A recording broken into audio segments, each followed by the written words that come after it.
Great. All right. Welcome, everybody. Today is March 16th, and we're gathered together today as the Joint Standing Committee for the Environment and Natural Resources. We are going to have 2 work sessions today. The first will be on LD 2018, and the second will be on LD 2020. Let's go ahead and start with introductions. Representative Ziegler.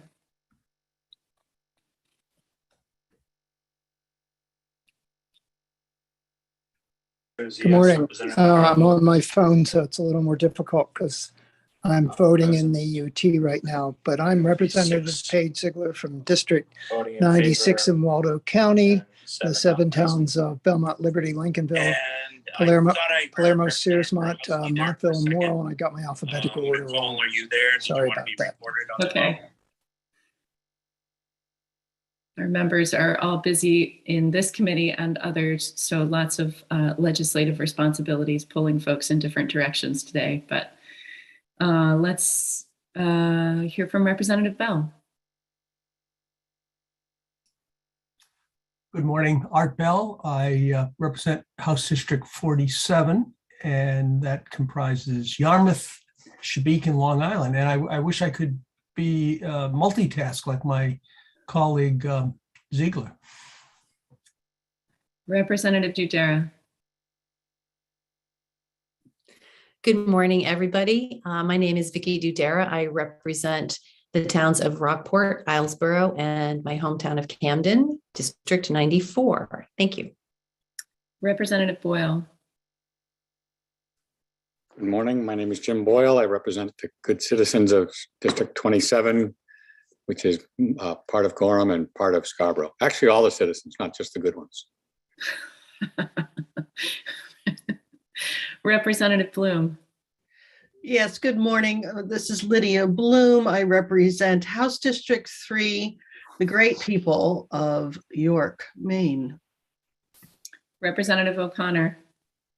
Good morning. I'm Beth O'Connor. I represent the individuals of House District 5, which is Berwick and part of North Berwick. Representative Hanley. Good morning. Thank you, Senator. I'm Jeff Handley. I represent District 87, which are the towns of Pittston, Alna, Wiscasset, and Mindale. Senator Bennett.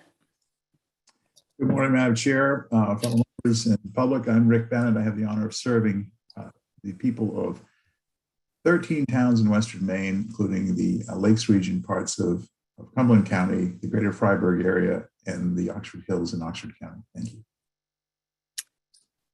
Representative Dudera, did you introduce yourself? Did I?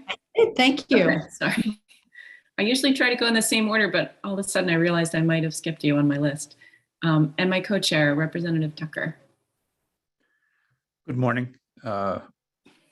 Representative Ralph Tucker from Brunswick. Thank you. And I'm Stacey Brenner. I represent Senate District 30, which includes all of Gorham, most of Scarborough, and part of Buxton. And I represent all the people and their pets. Let's get started with the work session for LD 2018, an act to implement recommendations regarding the incorporation of equity considerations in regulatory decision-making. Dan, do you want to walk us through the analysis, which is also in all of your inboxes as of this morning? Sure. So I'll skip over the summary and the list of those that testified and jump right to some of the notes here. Defend Our Health, which supported the bill, suggested expanding the definition of frontline communities in the bill to apply to those communities that experience the impact of pollution first and to a greater degree than other people and communities. Currently, the frontline community definition focuses on the impacts of climate change. The Conservation Law Foundation, which also supported the bill, suggested a number of different changes, which they provided a great deal more detail on in their written testimony. I won't go into any detail there. There was discussion at the hearing regarding whether the DEP rulemaking directed in Section 3 of the bill should be routine technical as proposed or major substantive. DEP noted that this rulemaking would implement changes to rules relating to DEP processes and proceedings, which are typically routine technical, and that the law also stipulates that a BEP public hearing must be held, which is not automatically a requirement for routine technical rules, although it is for major substantive. I've noted here that AGC Maine, which submitted testimony that neither for nor against, argued that as this DEP process will impact permitting and project approvals, it was unclear why the rules would be routine technical and not major substantive. It's probably worth noting that DEP suggested in its oral testimony that in response to a question that the processes here in the bill would not impact permitting and project approval specifically. And here's a final note from myself. The definition for environmental justice proposed in the bill is similar to, but slightly different from the waste-specific definition for environmental justice that's included in DEP's current rule chapter 400, which is its main solid waste management rules general provisions. And that's also the same definition that's proposed for enactment in statute in a similar form in the majority report and a minority report to LD 1639, which is still an ENR waiting report out. I've included here the two different definitions. You'll see that there is some overlap. There is a bit of a difference as well. It's unclear whether any issues might be created through the enactment of slightly different definitions in Title 38 for the term environmental justice. It is worth noting that the definition in 1639 would apply specifically to the licensing criteria for waste facilities, while the definition in 2018 appears intended to inform the DEP's eventual definition in rule of environmental justice populations. No fiscal information is available yet. Happy to answer any questions.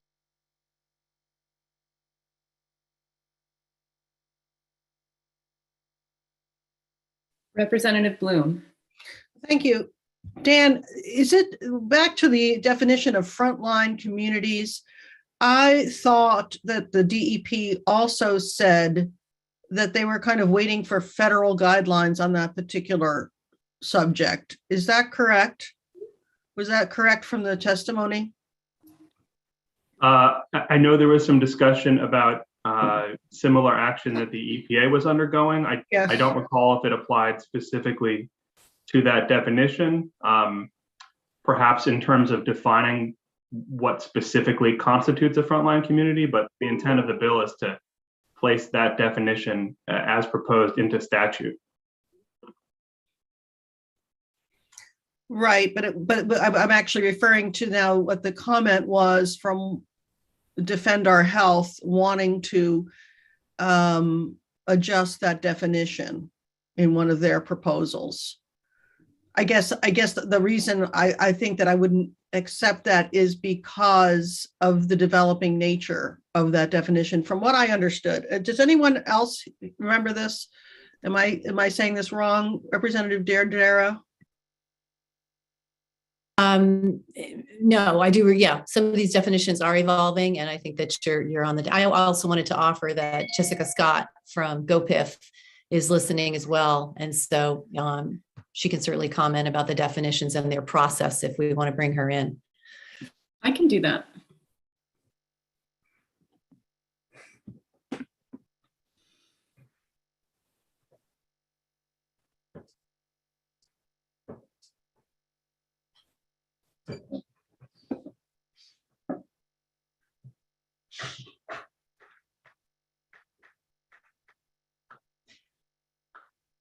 Welcome. Thanks for joining us. Were you able to hear the question prior to coming through the wormhole? Yes, I was. And then I got stuck for just a minute, but glad to be back with you. Good morning, everyone. Good morning.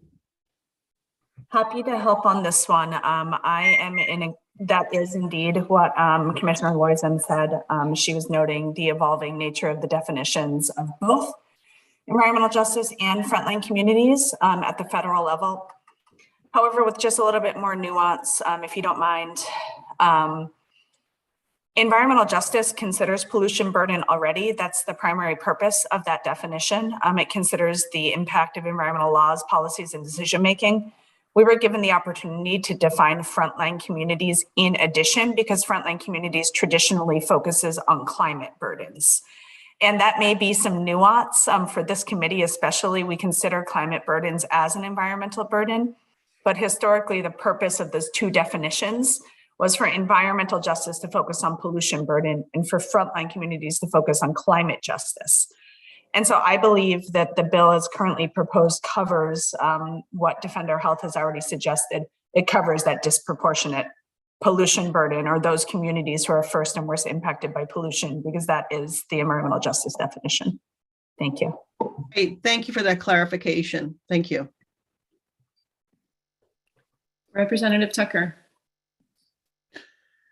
In regard to Representative Bloom's comment about the EPA working on this, the 24-page report on which this legislation is based, the 24-page report from GOPIF goes into great detail explaining how we're trying to parallel the discussion that's going on in Washington as well.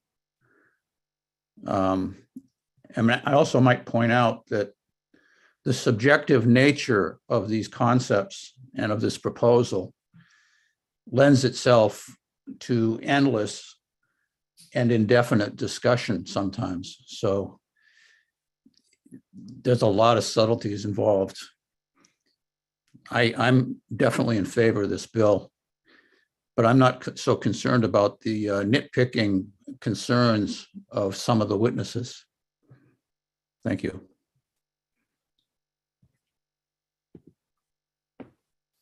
Any other comments, questions, thoughts? Yes, Representative Dudera. Thank you very much. I did just want to raise this idea that we had heard from Dan in the analysis about the waste-specific definition, and just ask Jess to comment on that, because I think that that's important, because we've been down this road before with other bills, and now, here's supposedly something new, and I just would love to just hear her comment on that part. Thank you.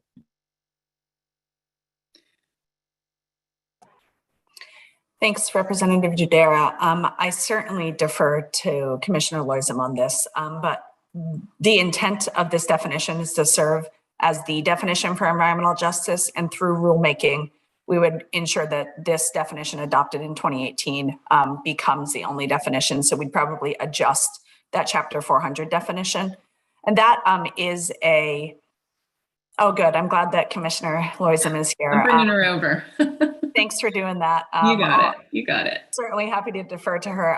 I'll just note that stakeholders who successfully petitioned for the inclusion of an EJ definition in Section 400 were involved in the development of this process and were consulted with directly, and are of the opinion that this definition serves the same purpose, the definition provided in 2018. So everyone's in support of this becoming the overarching definition. But Commissioner, you can talk to the mechanics as to how that might change.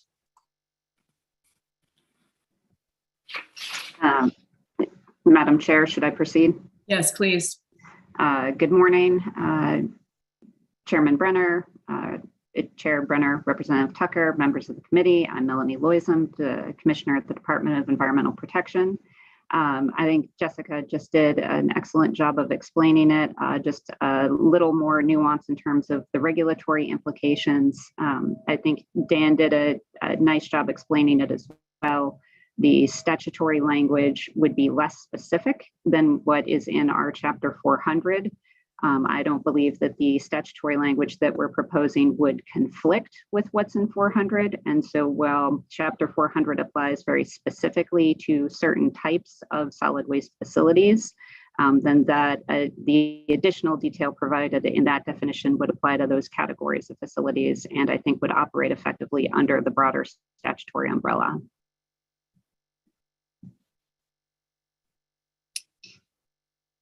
Any other questions from the committee, or thoughts, considerations? Representative Tucker?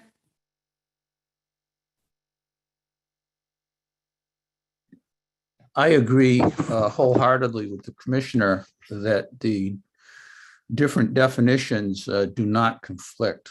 They focus on different sections, different portions of the statute. In the bill before us,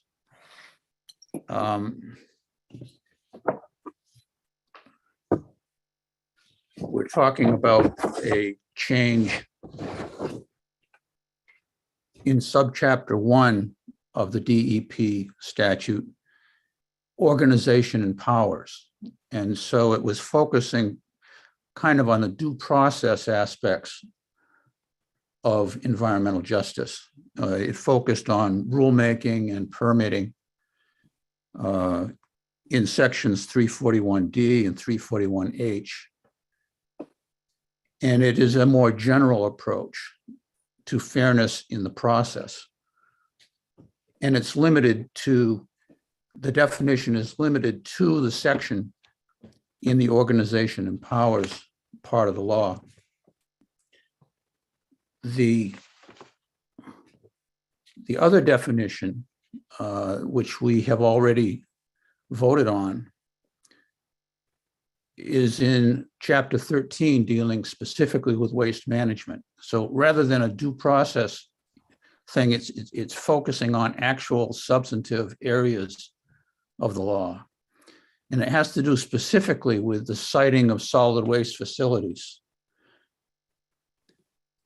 When solid waste facilities are sited, they have to make a series of determinations called public benefit determinations.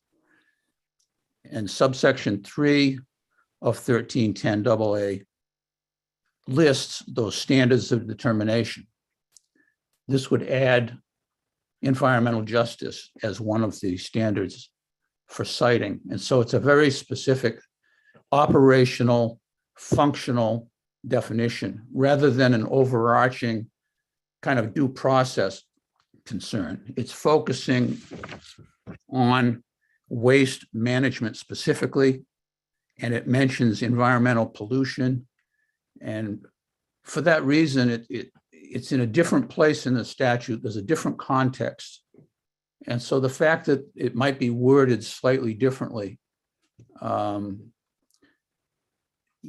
even using the same clauses arranged in a different way, I think is harmless. So I agree with the commissioner completely that there's no conflict here. Thank you. Commissioner, I'm wondering if you could talk a little bit about what's happening in other states related to state statute for environmental justice. I was looking at Vermont's proposed law, which has quite a bit beefier of a program that they're going to put together with a large fiscal note. And it seems to stretch quite a bit further into state departments. Can you talk a little bit about that? It seems like we're sort of right in the middle of the pack in terms of what we're doing, not too crazy, but detailed enough that we'll be able to incrementally move forward. Certainly. Thank you for the question. And I might actually, I'll answer it, but I might defer to Jessica Scott, who's more familiar with what some of the other states have been doing. There's certainly a lot of activity happening at both the state and federal level around these concepts. Different states have come up with their own definitions for the terms that we've been talking about, as well as other related terms, other approaches to implementing them. I believe it is Senate Bill 148 in Vermont is the one that I think has now passed out of committee and is being considered by their appropriations committee. That bill is quite a bit more detailed and directive for the various agencies in terms of the work that they're to pursue. And so therefore, as you alluded to, does have a far more substantial fiscal impact for implementation. I believe their equivalent of the DEP is identified the need for about 10 new positions, as well as additional new positions in other agencies and state government. Other states that have taken approaches to create community engagement teams like the one that we described in our report. Some of the states have 6, 8, 4 staff dedicated to them. So generally, it has involved some additional resources that have been needed by agencies, but it varies based on how directive and detailed the statute is. And as I think I had mentioned, our concern with proceeding that quickly and in such detail at this stage is because so much is evolving. We have the opportunity to take advantage of what happens at the federal level and make sure that we don't adopt something that then sort of misaligns with the terminology we'd want to use to make the most out of federal grants and other federal programs. So being a little too boutique can complicate things for us sometimes. And do you see utility in the database that they'd be creating in terms of kind of watching and following along to see how that works for them? Oh, yes, absolutely. I always love taking advantage of other people's data. Excellent. Any other questions from the committee? Senator Bennett? Thank you, Madam Chair. I love the term "not too boutique." I like that. It's a good description here, and I think that's where we want to be. I don't really have a question for the commissioner. I just want to say that I have no objection to this legislation at all. I think it's good to for government to proactively go out to communities and that might be impacted and involve them in the process. Let them know what's being considered, because often people don't learn things until it's too late, and then there's a lot of ugliness politically and otherwise that can be created. So I would hope that I'd say it's unfortunate that we need this bill, but I would hope that that's the outcome, that there are there's a new sensibility, or maybe not a new, but a reinforced sensibility among those doing the work of the public, that the public should be engaged and to think more broadly about who might be impacted and to go out and reach those populations and let them know.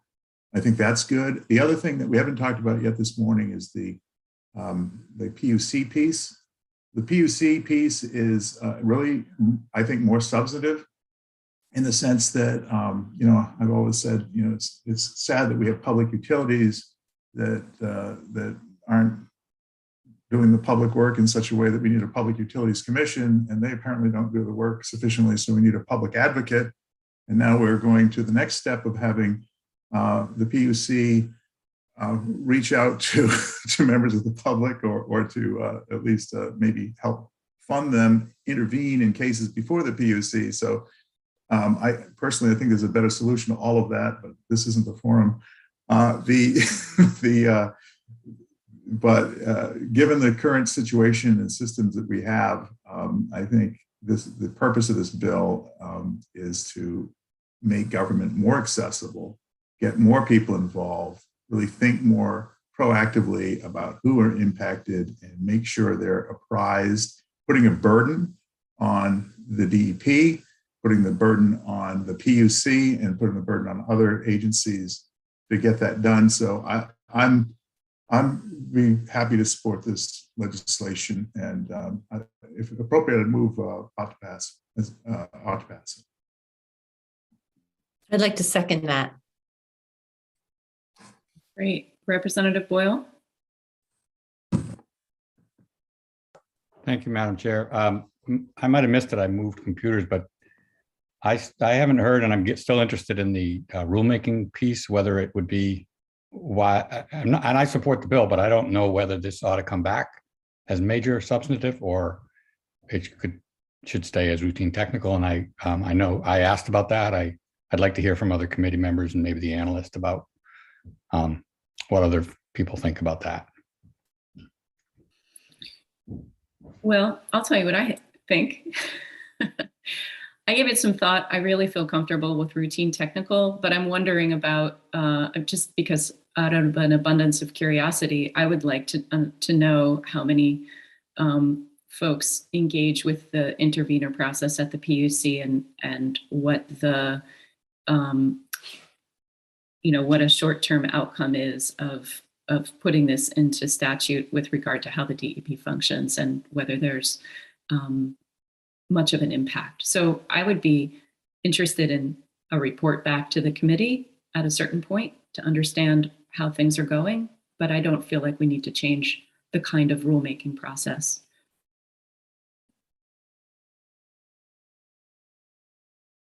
I have a question for folks.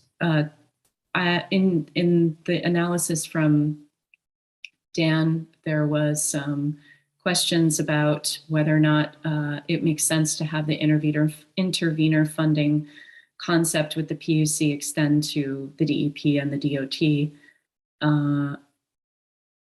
Commissioner Loisem, perhaps you have some thoughts on that. And then the other idea of extending the considerations of environmental justice to the DOT. Thank you, Senator Brenner. I will not try to speculate about extending anything to Department of Transportation. I defer to what they might describe about their current activities around these issues. In terms of intervenor grant funding, I believe Harry Lanfear had said that they have not had any requests under the existing program. It seems like I think they would anticipate they might have some now with the proposed change. And I would hesitate to try to describe off the top of my head what sort of opportunities we offer already at the department. I feel like there is vaguely somewhere in our administrative rules the opportunity to do something similar, but that it also has not been used. Except for maybe a long time ago related to the state-owned landfill. I could certainly get more information, but beyond that, I have not contemplated what it would look like trying to construct that for the department. Dan? It is worth noting that the intervenor funding piece under the PUC is an existing law that's being repealed and replaced. So there are some portions that are still there. And the PUC is set up quite differently from DEP so that the funding needs identified would either be directed to be paid by the utility involved in the proceeding or out of the PUC's regulatory fund, which I understand is also funded in part by the utilities. So there's a different funding stream available there than is for DEP. I don't know if it would be simple to just apply these funding positions to DEP. I think you'd have to come up with a whole new mechanism for providing that funding, which certainly we can look into, but I don't think it's as simple as just crossing out PUC, Reading, DEP, and calling it a day. Okay. Well, good thing we have another legislative session to follow this one next year. Any other thoughts? We have a motion on the floor in a second. Yes, Representative Hanley. Yes, I will not be supporting this bill unless we have the intervenor status moved up into the committee hearing process. The way it's structured now is the intervenor funding only works after a law is put in place and we're doing rulemaking. It would be more efficient, I think, if the intervenors had a voice before it became law. And a good example of that, as I brought out in the discussion earlier, is that when the public advocate didn't advocate for the public in the 1711 solar bill, and the impact it was going to have on ratepayers. And once it became law and you go to rulemaking, it's useless. There's nothing an intervenor status could do to change the law. So I'll only support this if we have funding for committee hearings of proposed legislation. Thank you. Anyone else have comments or questions or thoughts? All right, I believe we're ready for a vote.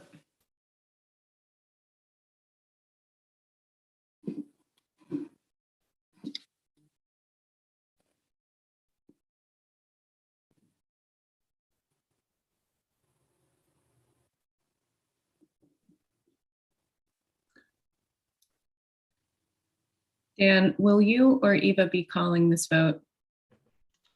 Eva will. I think she's there, maybe.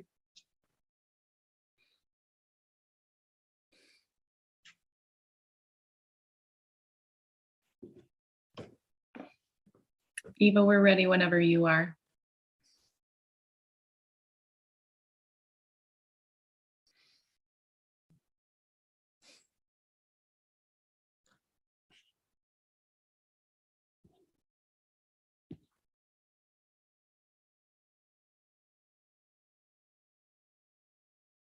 Sorry, my computer froze. I couldn't answer any of you. No problem. Yes. All right. So that was an ought to pass motion, correct? That's correct. Yeah. All right. Senator Brenner. Yes. Senator Brenner, yes. Representative Tucker. Yes. Representative Tucker, yes. Senator Bennett.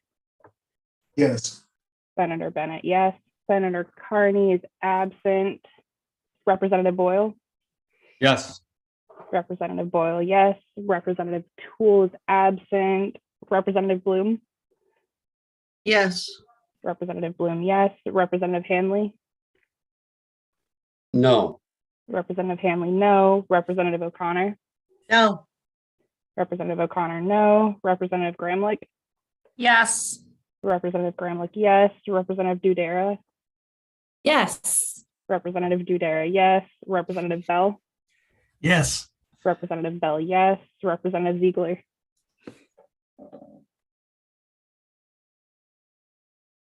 Absent.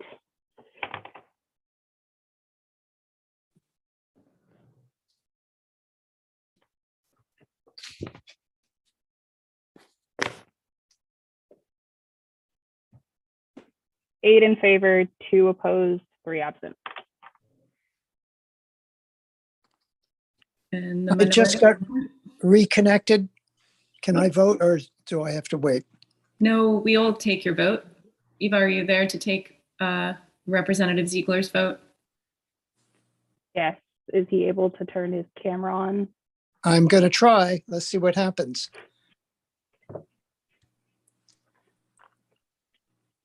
Could you repeat the tally, please? It was 8 ought to pass, 2 opposed, and 3 absent. Okay, thank you very much. I vote yay. Ought to pass. Thank you. So that's 9 ought to pass, 2 opposed, 2 absent. Great. And the minority report?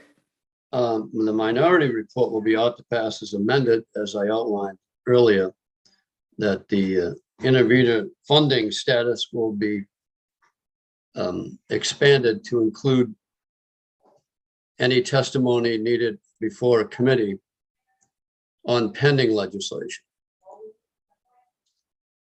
Dan, I'll let you work the magic with that. I'm going to need a little more information at this time, though. I don't quite understand what you Right now, need. Sorry, go ahead.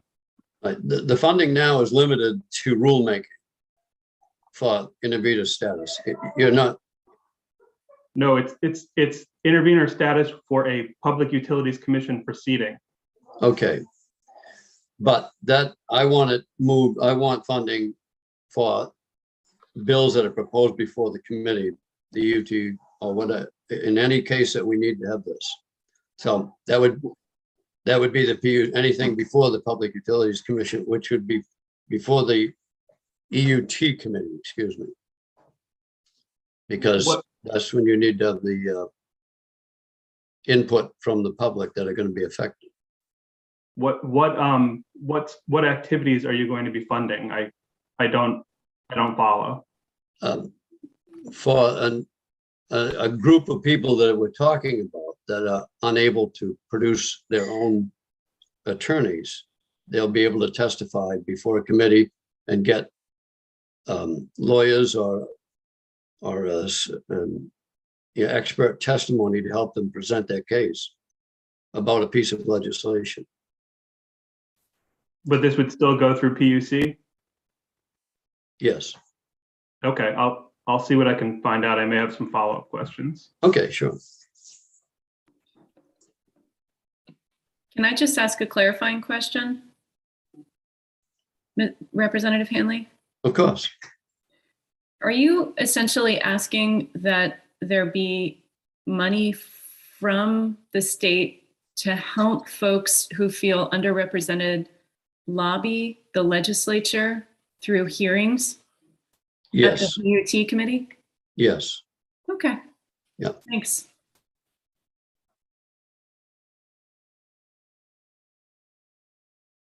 And Representative O'Connor, are you with the minority report that Representative Hanley has outlined? I would love to be on the minority report that Representative Hanley has outlined. Thank you, Senator. Sure. Okay. So I think with that, we're able to close our work session on LD 2018. And we'll go ahead and move into our work session, last work session of the day, LD 2020, and act to implement recommendations regarding the regulation of firefighting or fire suppressing foams to which perifluoral alkyl and polyfluoral alkyl substances have been intentionally added.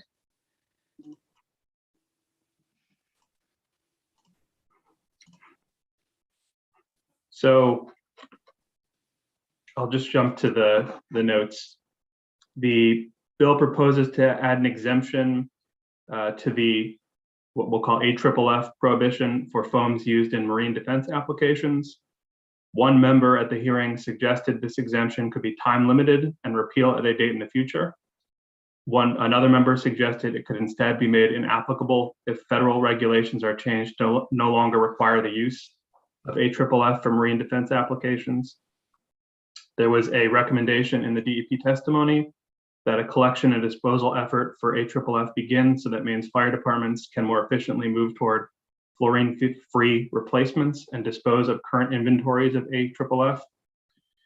MEMA would serve as the lead agency in this effort and would need appropriated funding of approximately $2.5 million and one limited period position to establish a contract with an environmental services vendor to collect, transport, and dispose of waste AFFF. The committee may need more information regarding whether this proposal is intended to be incorporated into LD 2020 or is to be considered or recommended as part of the supplemental budget or in some other legislative proposal. Both Defend Our Health and the Sierra Club main chapter testified neither for nor against and suggested amending the bill to explicitly prohibit the disposal by incineration of AFFF. They provided draft language to that end. And as I've noted here, there is a technical change that we should probably incorporate if you are going to support the bill. As part of LD 1505 last year, there was a subsection 5 of the new law that was enacted to provide for notice and recall of fire of AFFF that was prohibited from sale beginning January 1st, 2022. As I've shaded here, there is a cross-reference to the exception in subsection 4, paragraph A and B, which are the existing exceptions to the sales and manufacturing prohibition. It notes here paragraph A and B only. And so as I've indicated here, although subsection 5 requires certain actions to occur on or before January 1st, 2022, based on discussions I've had with DEP for consistency, LD 2020's proposed enactment of a new exception at 424C4C should also be cross-referenced in subsection 5 above. That's a lot of words to say add or C at the end of that shaded language, but that's the intent. And then I've noted here that Representative Gramlich requested more information from DEP regarding plans by the Department of Defense to phase out the use of AFFF for defense uses. Happy to answer any questions anyone has.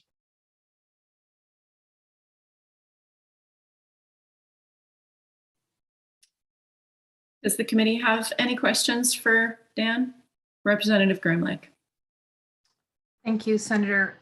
Thank you, Dan. So do we have any additional information in terms of when the Department of Defense is phasing out or what their plan is with any more specificity? There was some information provided by the person testifying for Bath Iron Works, but I do know that DEP is here today. I believe, yes, DEP is here in the waiting room and perhaps has some more information for you. Yeah. Thank you. We have Commissioner Loisem here, and let's see, Carrie Ferris. Commission, if you are able to talk about this, Commissioner Loisem, is there anyone else I should bring over to help with this question? There's Carrie Ferris and Paula Clark in the waiting room. Yes, and Carrie would probably have more detail than I do on specifically what the Department of Defense is doing. I'd say generally, there are actions that have been directed for Department of Defense to take in the 2020 and 2022 National Defense Authorization Acts. We know that they are working with EPA and that EPA is working on evaluating potential additional formulations as well. The last I had heard was that a great deal of the work that is pending also depends on federal funding for those agencies, and that they will be staffing up and anticipating additional monies that are coming through the various spending bills to do the work. And I believe, as Carrie mentioned during the public hearing, at this time, we're not aware of fluorine-free alternatives, but certainly the Department of Defense has been directed to identify them and to utilize them. And so I think that there is a national expectation that they will do what they've been directed by Congress to accomplish. Thank you, Commissioner. Hi, welcome. I know it took a little while to come through from when I clicked on your name. Do you have any additions to that? Did you hear the question before you came through? I did, thank Okay. you. And good morning, Senator Brenner, Representative Tucker, and members of the committee. There is actually a section in the report that we submitted that talks about this specifically and provides some detail about what the Department of Defense is doing to pursue an AFFF alternative. And at this point, they have specified in the NDAA that they are able to use an AFFF or an F3 product that does not include PFAS. However, there hasn't been one that has been found to be equally effective for their purposes. And I think yesterday, Dan Walker also talked a little bit about the details that are listed in our report, that DoD has committed $49 million to research, develop, and test AFFF alternatives. They have also been working with research labs to test product in its development stage so that they can more efficiently move toward an AFFF that does not include PFAS. FAA is also investing $5.1 million to do the same, and that is to test those commercially available products that do not include PFAS.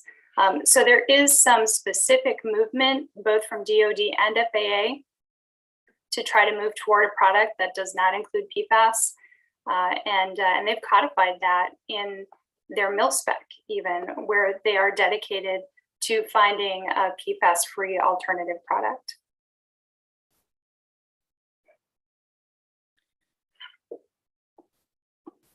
Any other questions from the committee? Do we want to address the kind of story around collection and disposal a little bit? There had been a few ideas mentioned in the public hearing and some thoughts. Do folks have questions about that for the department? Representative Boyle? Well, to finish on the DoD side of this, at least from my perspective, I feel like as a state, we're kind of at their mercy. I like what I'm hearing, that the federal government knows they have to move in this direction. And so I guess I'm comfortable that they are moving in that direction based on what I've heard. But I'm also interested in the piece about how we fund the $2.5 million. It's not really part of this legislation. And I think it was MEMA. I think I'd like to hear some discussion of how, if that money is necessary, how we incorporate it into this legislation, or if we even do.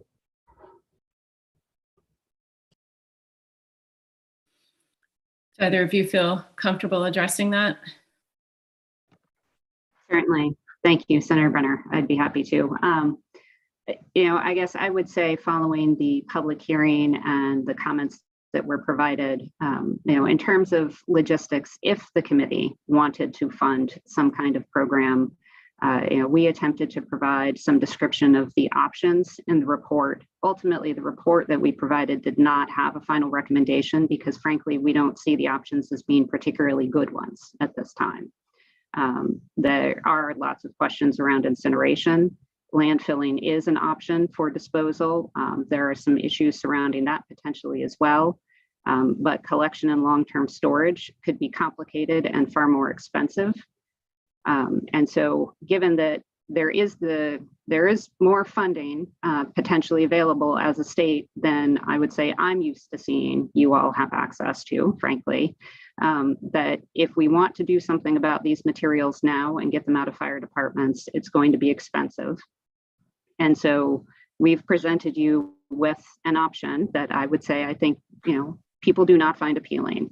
And as an alternative, I would suggest that long-term consolidation and storage is probably not a great option either. And if we can, for the next couple of years, have these materials be kept safely in place and hope that in the near future, EPA is going to provide us with much better guidance about how to manage these kind of materials. And when that guidance is available, then hopefully we'll have a path forward that everyone can feel more comfortable with. There might not be funding for that path forward at that time, but the alternative is trying to choose from a suite of bad options today. Thank you. Representative Boyle? Well, then my follow-up, I guess, is I would want to make sure that I'm comfortable that the AFFF that's in place in the various fire departments is that we can be assured that it's not I think we're assured it won't be used, that the fire departments know that they can't use it, but that there's some kind of control level of understanding of how secure it is at all these various locations, as opposed to the state controlling a single location, using a contractor that does this kind of thing for a living and that sort of thing. That the level of security that could be provided or is out there now versus what's out there now at municipal level.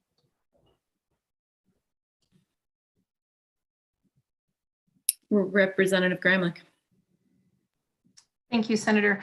My understanding is the National Defense Authorization Act placed a moratorium on incineration. And I know that the Professional Firefighters Association of Maine had agreed to that language. And I'm curious, two things. First of all, I'm in favor of any way, shape, or form of transporting any waste to other states that's toxic and, placing vulnerable populations at risk of poisonous materials. I'm not happy about it being in the state of Maine either, for that matter, but I would love to, with the chair's indulgence, bring Michael Kraus in, who provided testimony at the public hearing and who I believe is in the waiting room, who has done a pretty significant amount of work on this. And he mentioned in his testimony that his shop does represent the folks at BIW. So I'd love to hear his thoughts on this.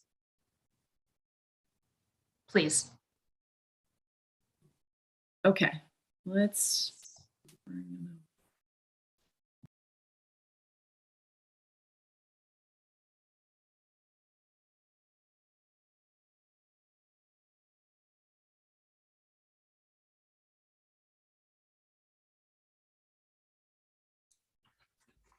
Good morning. Were you able to hear that question before I? Senator, thank you for inviting me into the workshop. And no, I didn't catch the question, but I'll stand by. Okay. Representative Gramlich, do you want to repeat your question? Thank you, Senator. Hi, Mr. Kraus. It's great to see you, and thank you for joining us. A couple things.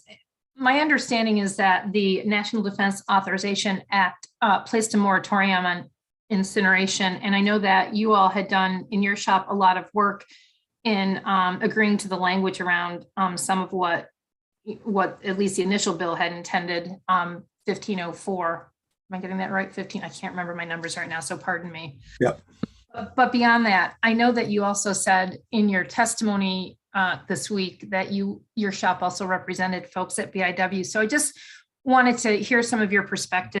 One of my objectives is that we sure don't transport this waste to other states, and we, are trying our due diligence to assure that we're storing what waste we need to safely. So I'd love to hear your thoughts around some of this.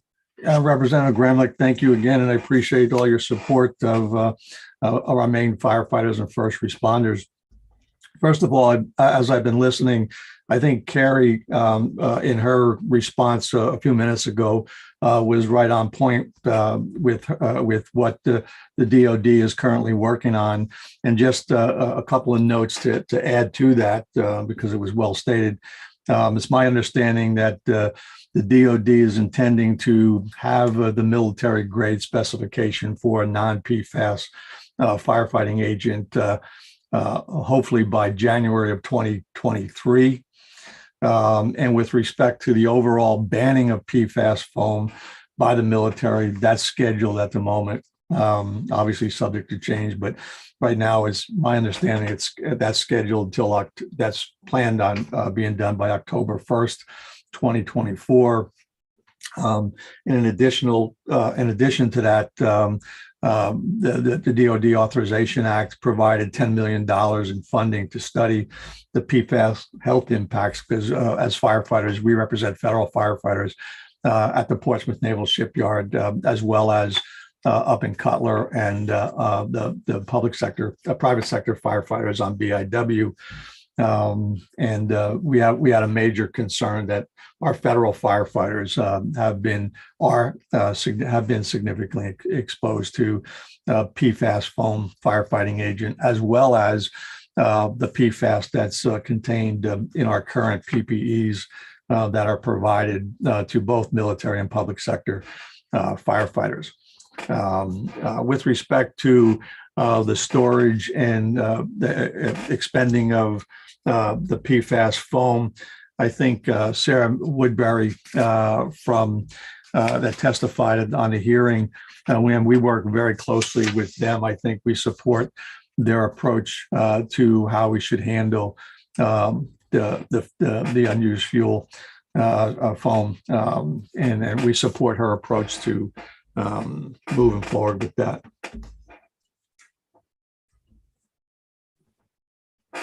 Thank you, Michael Kraus. Any follow-up questions? Any thoughts?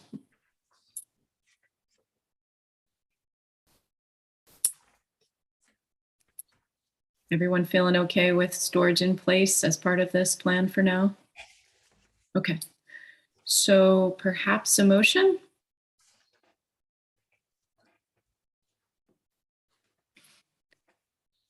Come on, friends. Yes, Representative O'Connor. Thank you, Madam Chair. I would make a motion ought to pass as amended. Okay, with the technical amendments? Yes. All right, and then do we need to do? I'll second that. Okay, great. Any additional discussion? All right, I think we're ready for a vote. All right, that was ought to pass as amended. Senator Brenner. Yes. Senator Brenner, yes. Representative Tucker. Yes. Representative Tucker, yes. Senator Bennett. Yes. Senator Bennett, yes. Senator Carney is absent. Representative Boyle. Yes. Representative Boyle, yes. Representative Toole is absent. Representative Bloom. Yes. Representative Bloom, yes. Representative Hanley.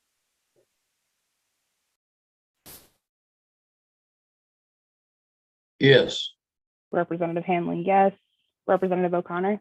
Yes. Representative O'Connor, yes. Representative Gramlich. Yes. Representative Gramlich, yes. Representative Dudera. Yes. Representative Dudera, yes. Representative Bell. Yes. Representative Bell, yes. Representative Ziegler. Yes. Representative Ziegler, yes.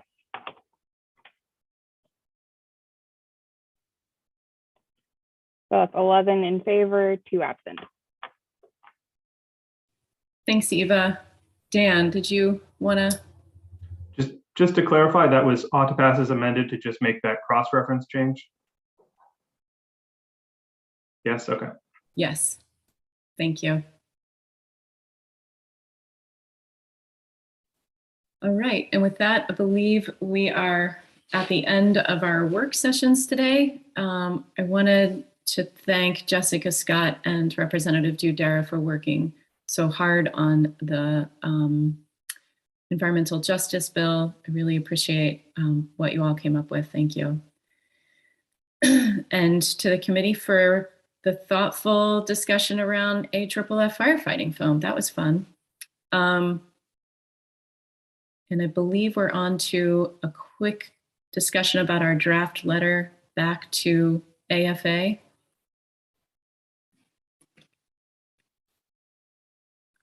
Before we, so one thing I want to bring up before we get too far into this draft letter discussion is that there had been one comment in the AFA hearing from Dan Walker about whether or not we wanted to allow the funding for the testing, PFAS testing, to not only include instrumentation, but to also include ancillary services, so money for increasing staff and certification at the labs. And I just wanted to get a sense of how folks felt about that. We failed to have that conversation when we talked about the budget.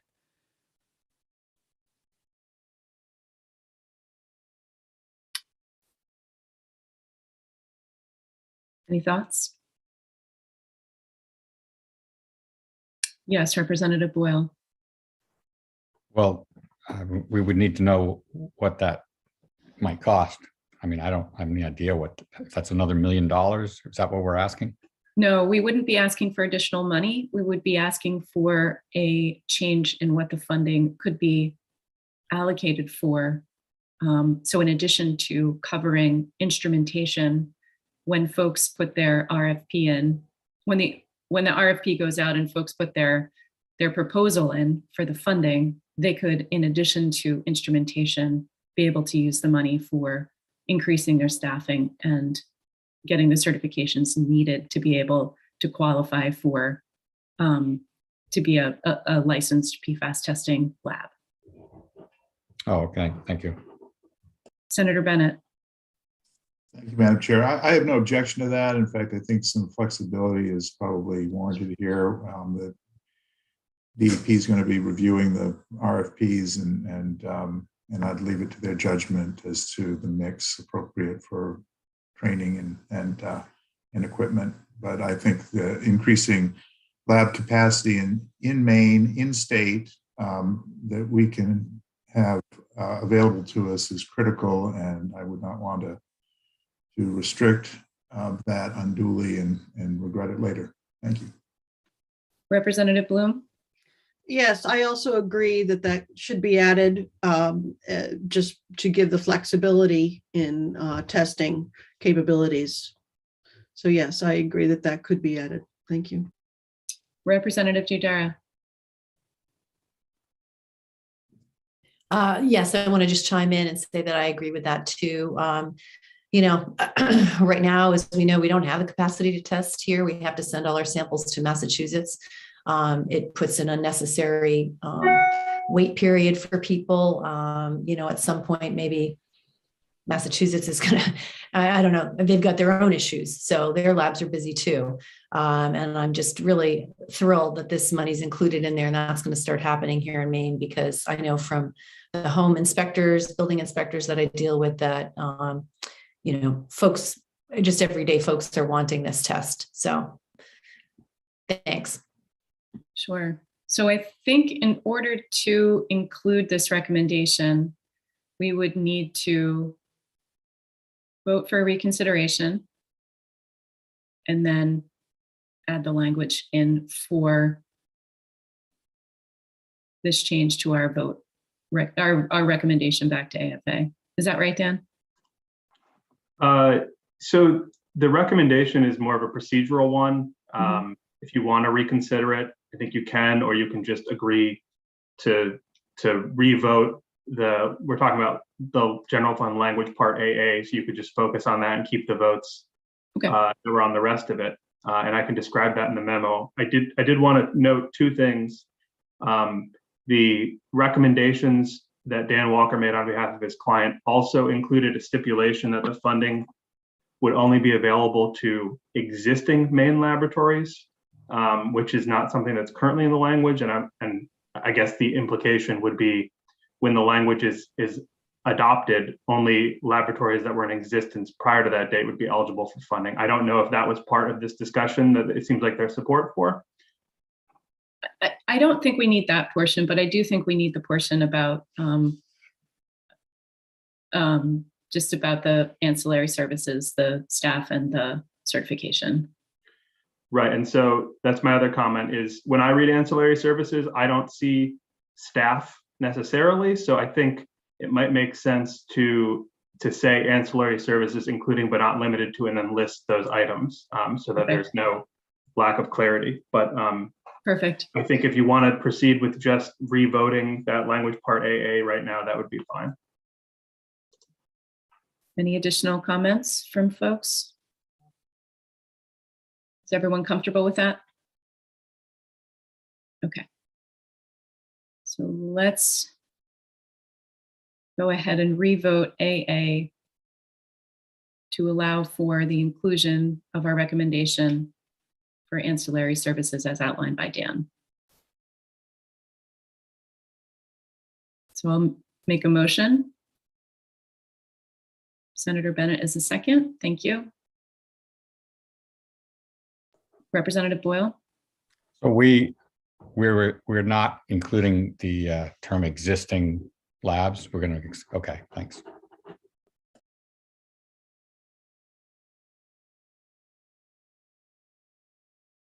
So Eva, I think we're ready whenever you are.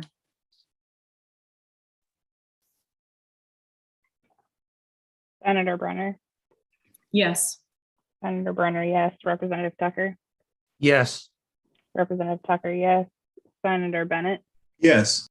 Senator Bennett, yes. Senator Carney is absent. Representative Boyle. Yes. Representative Boyle, yes. Representative Toole is absent. Representative Bloom. Yes. Representative Bloom, yes. Representative Hanley. Yes. Representative Hanley, yes. Representative O'Connor. Yes. Representative O'Connor, yes. Representative Gramlich. Yes. Representative Gramlich, yes. Representative Dudera. Yes. Representative Dudera, yes. Representative Bell. To save money through time of use pricing options to encourage load shifting and help promote climate. Yes. Representative Bell, yes. Representative Ziegler. Yes. Representative Ziegler, yes. 10 in favor, 2 absent.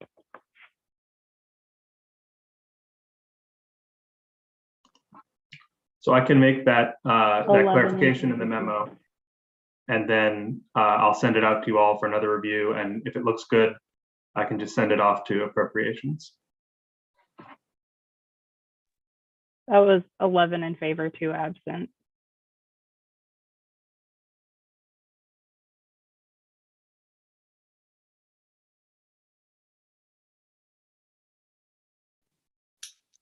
All right. Any other thoughts?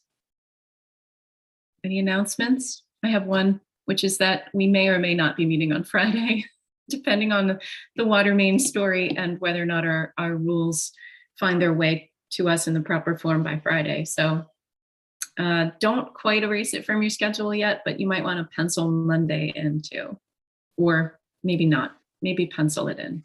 Representative Tucker. I'd also like to remind everyone that we have several bills that are we're holding for fiscal review and language review. And as those bills come out, Dan will be emailing those to all of us.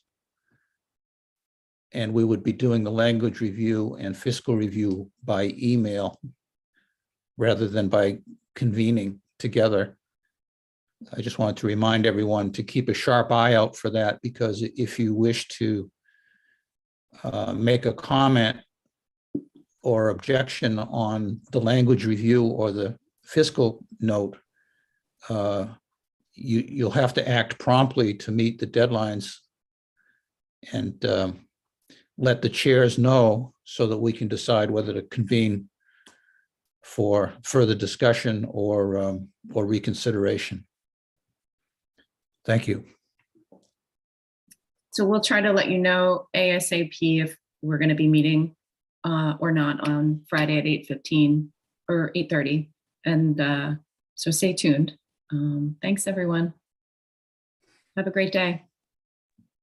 Thank you. Happy